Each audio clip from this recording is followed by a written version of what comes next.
Hello guys, welcome to my new blog channel. आज चाहिँ तिजको दर खाने दिन रहेको छ।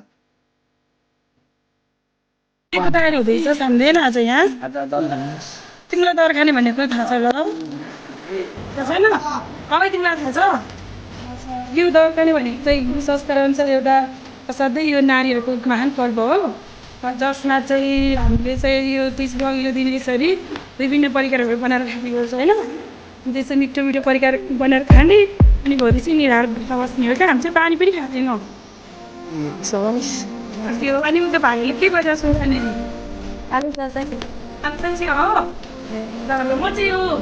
लगेर पकाउँदै गर्छु है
प्लिज साथीहरू मेरो च्यानललाई